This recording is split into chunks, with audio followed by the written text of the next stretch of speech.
out the whole three-piece suite, are you? How do you make money for nothing? What have you been smashing up? The answer could be hiding in over 20 million tonnes of household waste thrown out by us every year. Can I have them? You're welcome to them. They're only going in the skip. That's why entrepreneur Sarah Moore wants to get her hands on things before they hit the skip. I'm a passionate maker, buyer and user of old stuff, and I've turned that passion into a money-making business. I make new stuff out of old stuff and I sell it for a profit. And with some of the country's elite designers and makers, I think we can really be quite playful with this. I could make several mankinis out of this, couldn't I? she can transform her finds into desirable, Oh, that's such a relief. valuable Oh, it looks all shiny. and hopefully saleable items. I love them. You are a gem. If Sarah is successful, then she can hand the profits back to the very people who had no idea there was cash to be made from their trash. Really can't believe that. That's amazing.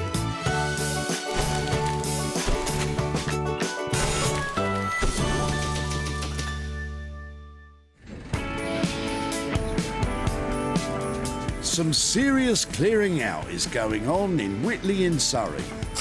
The recycling centre here is in full swing as people slim down their surplus and throw out their trash. And we tip our hats to the 150,000 good folks that visit here every year. Thankfully, Sarah, champion of junk, knows how to make sense of all this scrap. It's that time again. I'm back at the recycling centre and I absolutely love it. If it's old, it's gold. Let's go get it. Now, before you make a beeline for your local tip, take note, Sarah has special permission to do her thing here. Sarah wants tempting by 3 ditched items that she can make desirable and turn into cash. What a load of rubbish. What a load of money. Oh no, that actually is rubbish. And it's not long before Sarah spots Julian with a trailer full of stuff. Hi there. Hi. I love a trailer full of rubbish. What are you up to? Just helping my mum clear out her garage. She looks like she's got a great garage. I'd like to see the rest of her house if this is what's in the garage. Yeah, well, this is the stuff we don't need, so yeah. I'm really liking the look of your telephone. Do you know anything about it? I think my mum said it was probably my grandpa's from the war. I don't know any more than that about it, other than it's obviously relatively old. Old indeed, Julian. Field telephones were an essential piece of equipment used throughout World War II and beyond. Bit of a character, isn't it? I think it has. I am always at the recycling centre looking for things that come in. It's normally old stuff that I find appealing, and that, I think, has got potential written all over it. All right, yeah, OK. Telephones like this were vital for battlefield communications. Not only were they powered by battery, they had a hand crank too, making them usable almost anywhere.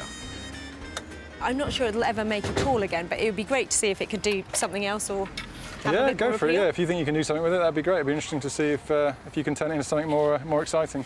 Well, can I come and find you if I do? Please, yeah. I think this, the more I look at it, the more appealing It's it's got some getting. features, yeah. Thanks so Yeah, much. Please do, yeah. Good And luck with it. I'll give you a bell, yeah? Yeah, well, very good, yeah, very good. Sarah has her first item. What might she do with it, Julian? Not a clue. It looks like a good doorstop from where I'm standing. Well, this is the original mobile telephone, and I have to say, I absolutely love it. As a piece of styling, it's fantastic. As a piece of history, it's even better. And I have to say, frankly, I think that is a cracking find. It's made by day. When it comes to transforming a World War II field telephone, Sarah knows just who to call. Introducing Mark Haig, RoboChat. Mark uses his years of engineering know-how to create one-of-a-kind bespoke robots from just about anything. My dad was a clock repairer, and I would sit in front of a 3-bar electric fire as a 7-year-old kid, and I'd get some bits of clocks from my dad, get bits of Meccano, and I'd make some kind of mad robot. And 40 years later, I'm still doing the same stuff. To make these mechanical marvels really come to life, each one comes with its own backstory. I can create these fun stories that go with the robots, and the combination of it, having this interesting story that goes with it, makes for a really unique object. A robot from a telephone. I doubt that's going to work. Mark, this could be your biggest challenge yet.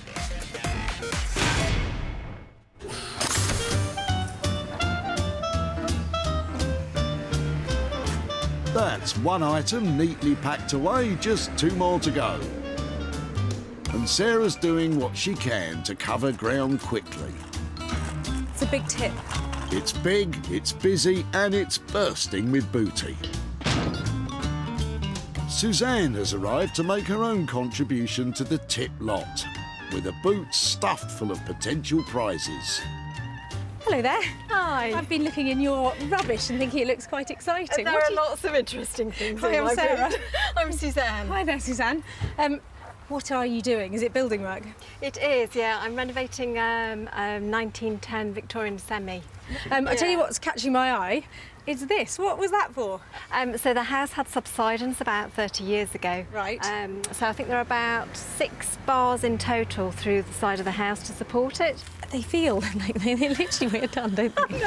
I should keep one just to do Yeah, but evening bingo wings. Yeah, excellent. Well, I think maybe that's a really good idea. Yeah, well, they look like the kind of thing that we might be able to use to make something else out of. If it's okay, I will take them away and share them with my friends and see what we can come up with. They're brilliant, thank you. Let me You're just very start welcome. off with those two. Ah, the sweet ring of potential profit. Well, thank you so much for that. You're very I'm going to try and welcome. shake hands. Sorry, gloves and everything. I shall take this off for my fitness. Enjoy. Muscle building aside, what else does Suzanne think Sarah could do with the steel bars? I'm sure Sarah is going to completely take me by surprise and reinvent them into something that I could not even imagine. I mean, look at these. They're really heavy. They're made of solid steel. They're a good, pure, raw ingredient, and they've got huge potential. All I need to do is convince somebody that these are just their cup of tea. And that someone is Bex Simon.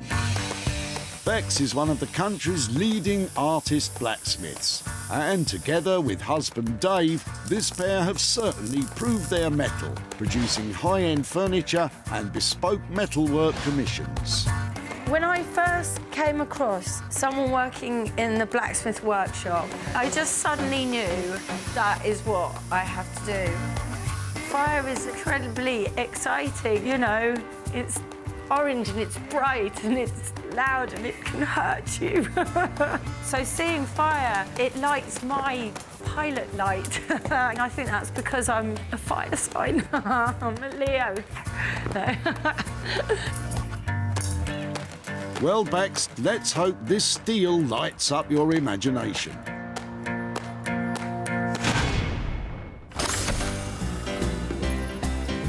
Back in Whitley, Sarah is 2 items to the good, with just 1 left to find. This next item will be a project of her very own. There's no containing my excitement. I am loving your enthusiasm. It looks like Jane and Mike are having a major clear-out. Sarah's already spotted them. Hi there. Hello. Hello. Hi. That looks nice and solid. You had enough Well, of it's it? certainly heavy. Wow, look Yeah. at that. Whose is that? How long have you had that? Well, we've had it in our house probably about 20 years. Right. It's been in the family, I think it's probably, could be 100 years old. And it's Wow. been passed to various people, but we're moving house, so we need to get rid of it now. It seems Sarah has a fine eye for quality. The logo says Staples Mattress, a company in the bed business since 1876. In fact, the term mattress often referred to the wire frame spring unit that was built into the bedstead. Isn't it time for my afternoon nap now I think about it? It's just the kind of thing that I would love to have a go at seeing if I could update a bit. Would it be okay to have a go? Oh, of course. It seemed a shame to bring it to the tip in the first place, actually. I'd love to come back and show you if there's something to be made. Yeah, that'd be great. Would that be all right? Yes. I might have to ask for your help to see if I can carry it away. Certainly. Jane and Mike's single bed was bound for the bin. What do they make of Sarah taking it to pastures new?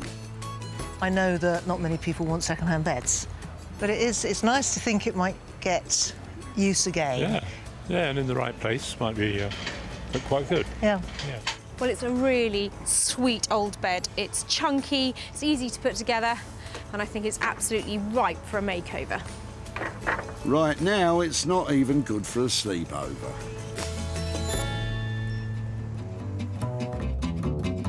Sarah has collected her 3 items. Mark will try and get through to this wartime phone. Bex will take on the steel bars. And for Sarah, it's the heavy-duty single bed.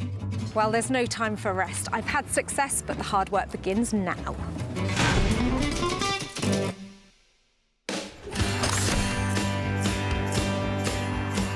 Most magnificent Manchester is a hub of creativity. At the forefront of this is engineer come robot maker Mark. He's waiting patiently for Sarah's arrival. Looking forward to Sarah arriving. Looking forward to what she's going to bring me. Something nice, vintagey. Well, it is most certainly nice and most certainly vintage. Well, I'm calling in on Mark, and I've got a little plan for my phone, and it's not a robot. Let's hope he goes for it. Mark's workshop is full of weird and wonderful objects. Mark? But will Sarah's phone ring his bell? Hey, look what I've got. Wow. What a beautiful, beautiful object. Isn't it cool? It is absolutely gorgeous. It's a field telephone, and someone was throwing this away. Yeah. Wow. I've had a good look at it, and I was thinking maybe it could be re-accessorised as a telephone. Mm-hmm. Something that we can use with a smartphone, or, you know, I'm open to ideas, but I just love the idea of being able to take calls on it again. So do I just don't know how that will work. So it isn't a robot this time. Sarah wants Mark to re-engineer the old telephone so that a smartphone can be connected to it. When someone calls, instead of answering your mobile, you can pick up the receiver of the field telephone instead. Very clever indeed. Is it possible, though? Yeah, I think so. I mean, these old phones, they strip down fairly easily. OK. So you've got the headphone in here, he says. There you go. There's the headphone. Wow. It's old technology, but yeah. It's how speakers still work nowadays, in essence. To make a smartphone connect to the field telephone, Mark needs to use Bluetooth technology. This works by carrying data via radio waves from one device to another. So do you think you can re-engineer that to get some kind of Bluetooth thing going on? I do. That's what I hope you're going to say. Yeah. But it's doable. What kind of cost is that going to be to bring that up to good-looking, functional and saving it, basically? I reckon about 150 quid. I wasn't expecting it to be less than that, I have to say. If we can just make sure that that doesn't end up in the skip, then we're doing a good job. If we make a bit of money, then that's excellent. I hope it goes well. Yeah. Always nice to see you. And you? Give me a call when it's done. OK. Hello, Sarah? Hold the line, Mark. Well, that is great news. Mark is definitely going to make the most of that phone, and I can't wait to hear and see what he does with it. Thank you for holding. Go ahead now, please. I'm slightly nervous about working on it, to be honest with you, but I'm always up for a challenge, and hopefully this will go OK. Mark's budget for re-engineering this World War II field telephone so it connects to your smartphone is £150. Ring-a-ding-ding, this could be a beautiful thing.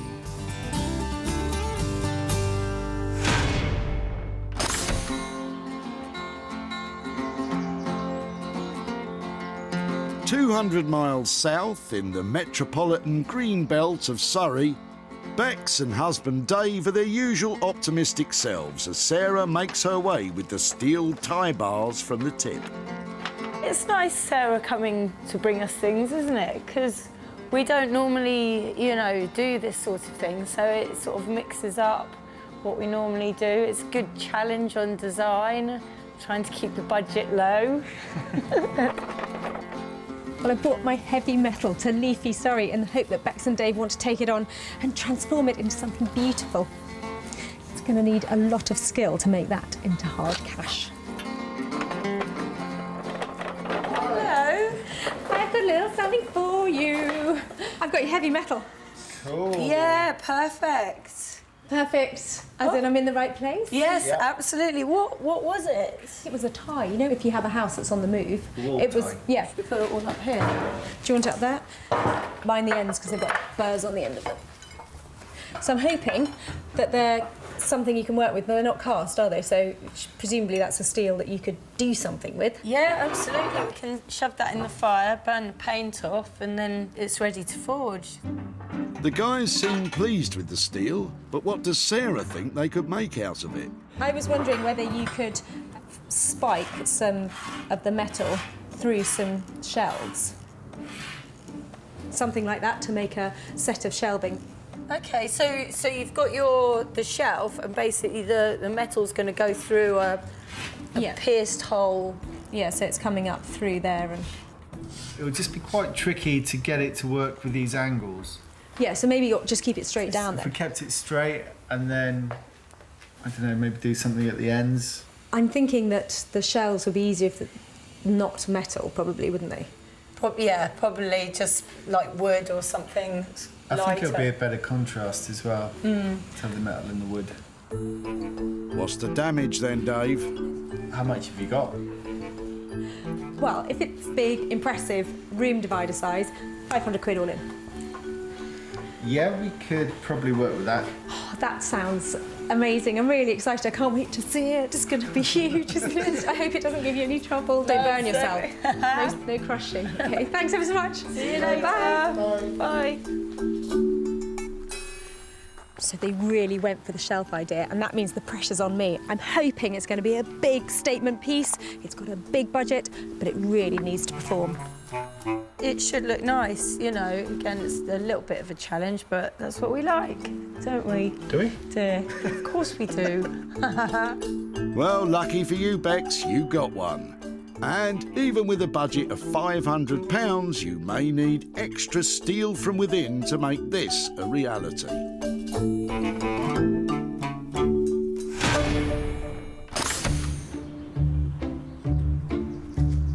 Back home in Sussex, Sarah is going to tackle the Springfield single bed. Well, I love going to the recycling centre and seeing what kind of stuff turns up. And then I find something and I think immediately, I know exactly what I'm going to do with that. Until you come across something like this bed is just, I don't know what to do with it. So I think the only thing I can do is have a really close look at it, see what kind of components it's made up out of, and hope that provides the inspiration for making something that will actually make some money, because at the moment, I'm baffled. Oh, poor Sarah. Well, how about this for inspiration?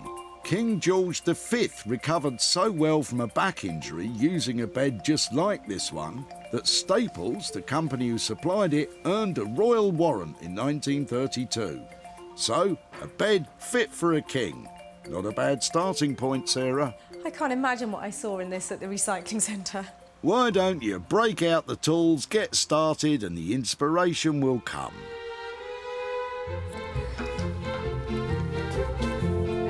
Come on then, Arthur. How'd you get your nuts undone? Well, I don't use pliers, Sarah, that's for sure. Oh, there we go.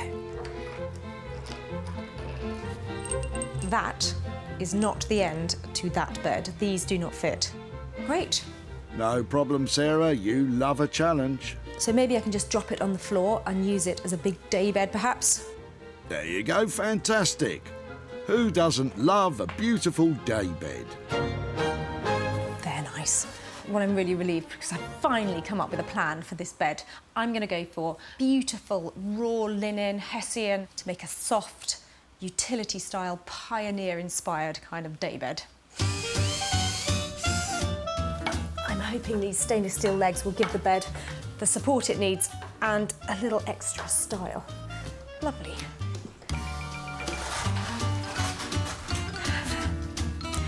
Yep, it's everything I imagined. Noisy, quite uncomfortable. Don't forget, it was once fit for a king. Sarah's first step in making the bed comfortable is to stretch hessian across the metal springs. This material is used in lots of furniture, whether antique or modern, as it supplies a strong base to work on. I need to get this hessian really nice and tight. I want a lovely sprung base to this. I've just got a really thin layer of foam going on top of the mattress so the springs don't come through, and if anybody puts a hand underneath the mattress, it's going to be nice and soft and safe. Thankfully, it's also fire retardant, as this material meets UK fire safety regulations. So, after a bit of a slow start, Sarah's dug deep and is well on her way to creating a delightful daybed. Having spent £70 on a mattress and £45 on fabric, the total spend so far is £115. But will this daybed create sleepless nights for Sarah rather than a profit?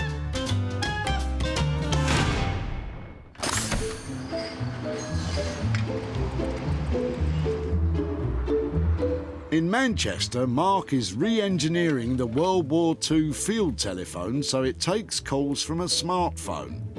If it works, calls will come through to the old telephone receiver. Sounds complicated. Feeling nervous, Mark? It's quite a scary one for me because it involves lots of work, lots of electronics, and the stuff that you get nowadays isn't always that easy to work on. So I bought this little phone. It's a Bluetooth phone.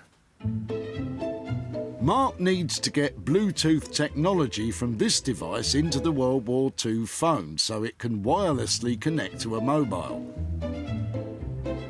He's also going to make the field telephone a mobile phone docking station and charger. Tricky. So this is the bit that's worrying me at the moment, because if you look at the handset here,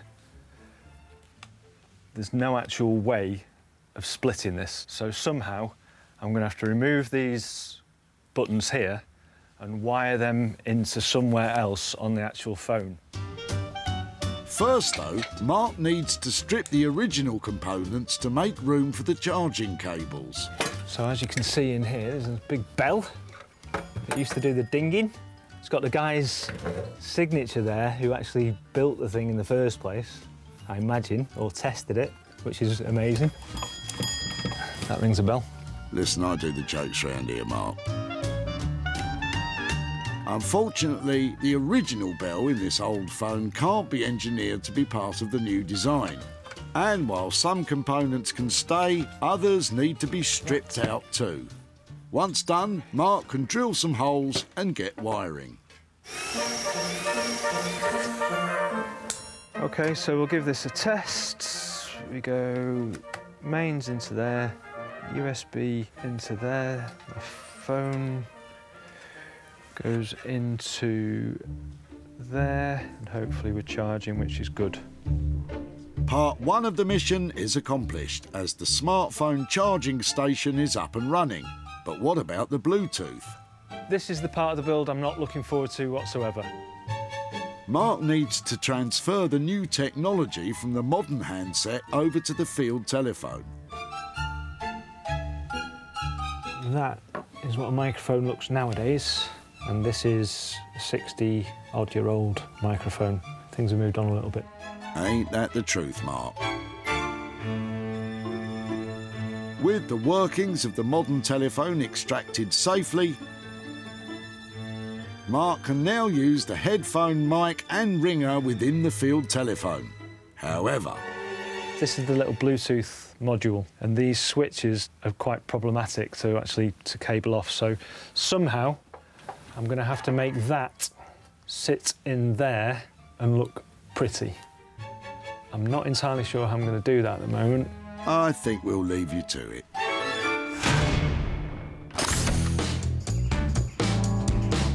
Back in Surrey, work is well underway on the steel legs that will hold the shelving unit. Dave is measuring up the wood and Bex is working on forging the bars. So I'm just drawing out, and then I'll know what measurement I'm working to, and I don't want to take it down too far and then be a bit thin in places. The risk is the longer the bars become, the less able they are to hold weight, until eventually they end up being too thin to support the shelves. And, unfortunately, that's exactly what's happened here. Radical rethink, anyone? So I think we've established that there's not enough steel to make a big shelving room divider, but we really want to do something with this steel because it's so nice. So I think we're just going to forge some bottle openers. And coasters. And coasters. I think this is what one would call a creative curveball. A new approach requires a new location next door with Terry, a fellow blacksmith with some serious machinery. First up, the coasters. OK, so this is the stock, so we're just cutting it down into lengths of 70mm so that we can squash it flat into coasters.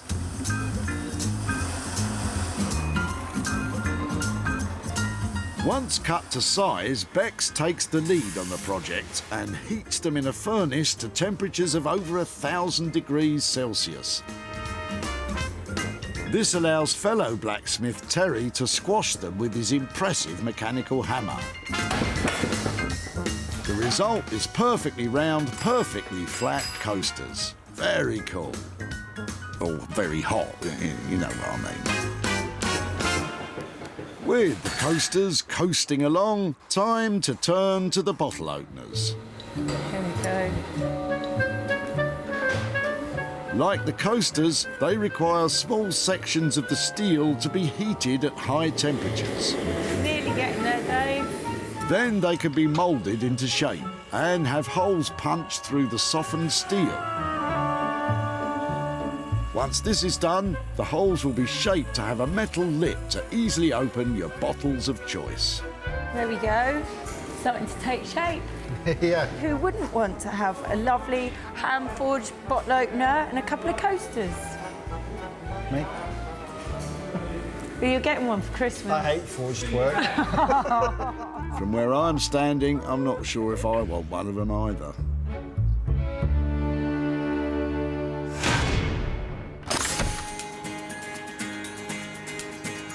With two transformations well underway, back in West Sussex, Sarah's in her barn studio putting the final stitches in her revamped bed.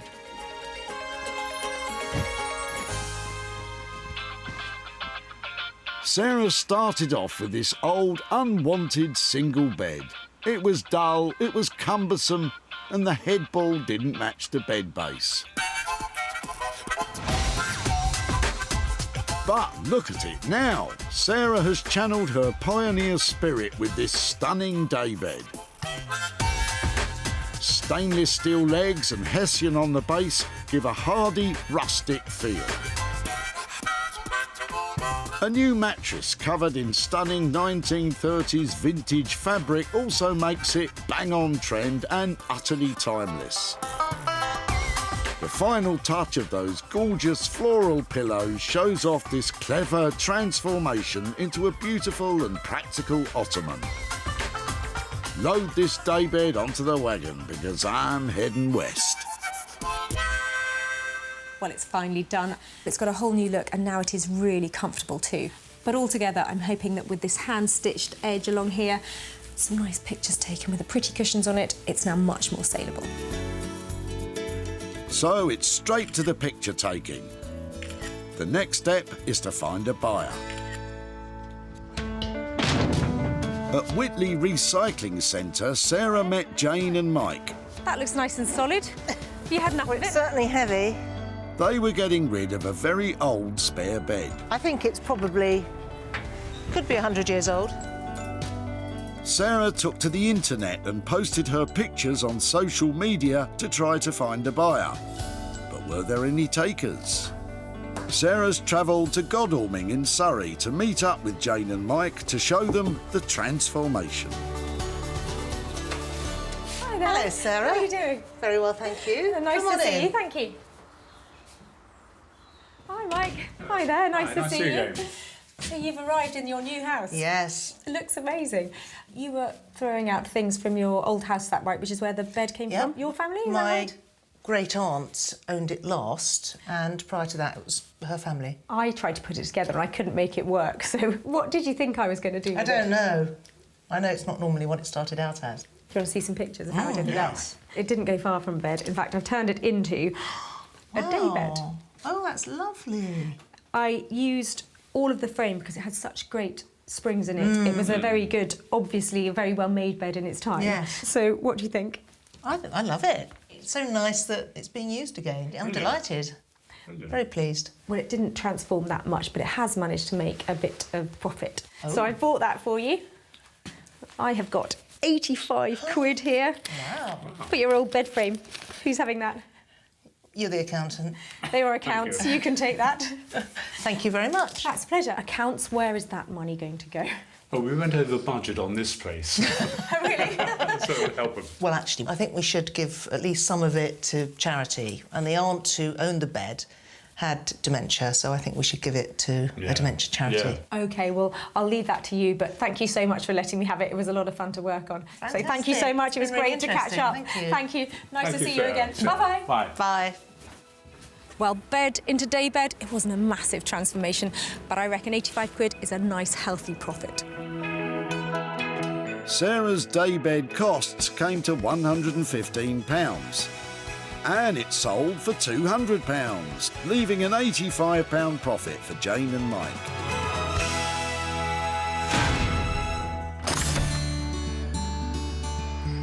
In Manchester, Mark is doing his final checks on the field telephone before Sarah arrives. He's relieved he's finished what has been a very tricky task. This was a very difficult project. I finally got it working, and I think he's going to be happy with it. I'm not sure, but we'll see. Indeed we will, Mark. Well, I'm back to see if Mark has managed to fulfil the mission to turn that old army phone into a working, modern, useful piece of kit.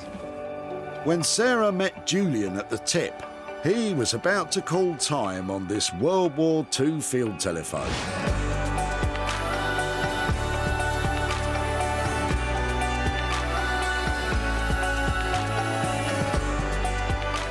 And how sweet it is to see this piece of military engineering come back to life with a modern twist.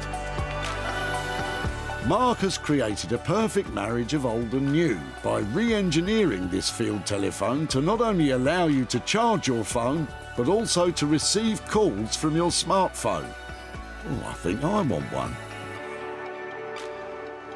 Oh, hello. Hello, Sarah. How are you doing? Fine, thank you. 2 phones. 2 phones in one. Go on then. What happens? So you've got a dock on here, and that charges your telephone. And then this is your handset. Lovely. The phone doesn't have to be on there, by the way. It can just be within like a few metre range. So it's work then? Oh, it works. Really? Yeah. Oh, Yeah, fantastic. got it working eventually. Can I give it a call? Can I have a go? Yeah, of course. Hold on, I've got your number. OK, so, great, you have that then. OK. So I'm ringing you. So what do I do? So Pick up and press the button. press that. Hello? Hello. Hey, that's fantastic. It's really cool. Very, very cool indeed. While I've got you on the phone, talk me through the money. It's coming on budget. You know, I wasn't dealing with too much expense as far as the parts were concerned. It's just my time to work on it. Well, that's a lovely call to have. I'm going to put the phone down now and say thank you very much. OK. All right. There we go. Oh, it really works. Really works. That's fantastic. And you can use it so you can have your phone somewhere on the side and you can just walk over to this and answer. Yeah. Brilliant. I think to make something that old useful and functional again, it's really clever. So thank you so much. Absolute pleasure. Can you get it packed up for me and I will get selling and then come and tell you what's happened to it. OK. Thank you. No, nice one. See you. Bye. Nice one is right. I salute you, sir. Well, I don't think Mark's found a new calling. I think he's going to be sticking to robots, but he's done a great job on my phone. Just can't wait to see where it ends up. So pleased that she liked it. Happy with the end results, but I think I'll be sticking with the robots. At Whitley Recycling Centre, this World War II field telephone originally belonged to Julian's grandfather. and Julian was pleased to have been cut off from letting it go. I haven't necessarily got the talent or the time to create something good, so if someone else wants to take something away and they think they can do something with it, then fantastic. One man with bags of talent and just enough time was Mark. And after some tricky engineering, Sarah was mighty pleased that he answered the call that transformed this beautiful piece from World War II. The quirky mix of old and new is what attracted a buyer. Wreckage at Home, an interiors shop in Doncaster, loved Mark's phone. And owner Rachel couldn't wait to get her hands on it. I love this little piece, it's quirky and funky, and I'm sure our customers will love it. Sarah is in Godalming to pop in on Julian and hand over some cash. Hiya. Hi, how you doing? I'm really well, how are you? Yeah, good to see you again. Yes, and you. You were being a helpful son, I think, when I last saw you. That's right, yeah, just clearing out the garage. And that old phone was your grandfather's, is that right? That's right, yeah. What did you think I might do with it? I couldn't have even hazarded a guess. It was just a lump of metal as far as I was concerned with a telephone on top. Actually, it was a lump of metal with great character. I took it to a man called Mark up near Manchester, and he normally makes robots. OK. And I've got a picture here to show you of what he's done with it. So your phone now looks like this. Oh, right, cool. I've turned it back into a telephone. Yeah, yeah. So basically, what he's done is set up a place where you can go and charge your smartphone. Right. And, as a charger, OK, yeah. And accept calls on it. So when the phone rings, you can go and pick up the old trumpet. Oh, really? You can actually talk into it? And have a proper conversation. Oh, that is impressive. I like the reusage and the reinvention of the telephone thing, and to have it all working with the original handset is a nice touch. Very nice. Excellent. Well, I'm glad you approve. It has been sold. Oh, wow. It's gone to a retro shop. Oh, great. And I've got a bit of profit here. Really? I've got a fab 50 quid for you. Oh, happy days. Thank you very much. Oh, it was an unexpected surprise, so yeah, excellent. Well, I'm really pleased it made some money. So somebody's getting a new phone. What are you going to do with that £50? I would imagine it's going to be spent on my daughters. We've got 5-year-old twins, and money tends to disappear fairly quickly when it comes to them. So yeah, I imagine that's where it's going. Fantastic. Well, thank you so much. I know you're very busy, so I'd say lovely to see you again. Nice to see you again. Thanks very much for coming back. Yeah, bring that trailer back to the tip. Yeah, Thanks. OK, Bye. cheers. Bye. I think that's one phone update that Julian really wasn't expecting. Mark did a cracking job, and I have a feeling that that money won't be hanging around for long. Mark charged £150 to re-engineer the field telephone. It was sold for £200, leaving a £50 profit for Julian's twin girls.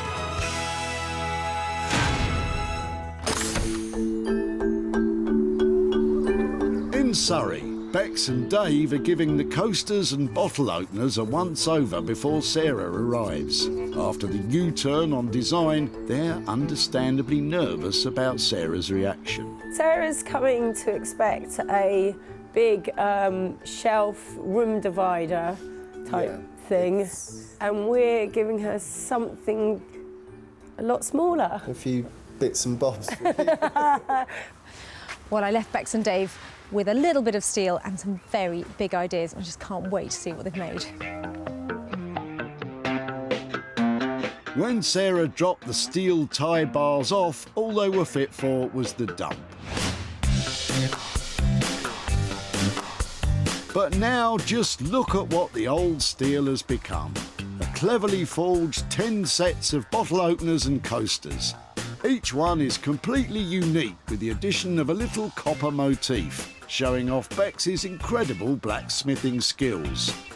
They're wonderfully quirky and definitely saleable, but a shelving unit, this is not. Just what will Sarah think? Hiya, how are you? Hello. Oh no. Where is it? Where is it? Did things not go to plan? This is it. Seriously. I was expecting a massive room divider. Yeah. Those are lovely. Go on then. Tell me what happened. Well, we started forging out the metal, and we realised that there wasn't actually going to be enough metal to make, the structure of the room divider. So then we just thought, well, why don't we just you know, forge the metal and make something very tactile with it. And so this is what we came up with. Fantastic. So beautiful and useful. Everybody needs one of these, don't they? It's definitely happiness and relief all round. But what has this total curveball done to the budget? So what has this cost to That's produce the this same. one? Hold on, how many have we got? 1, 2... OK. Seriously? I think it was £20 a set. OK, wow, £20 each? That's a great deal, thank you. I think they've come a long way from those really heavy, awkward black pieces of metal that were dropped off. Thank you so much. Well, it wasn't what I was expecting, but I absolutely love these openers and the coasters.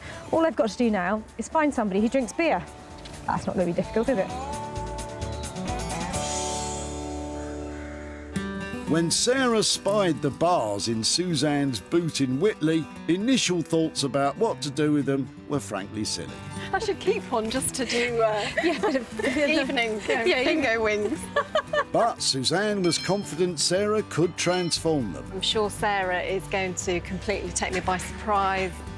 But what Sarah had originally imagined for them turned into something completely different. Sarah posted pictures of the bottle openers and coasters online, and very quickly 3 sets were sold to a private buyer.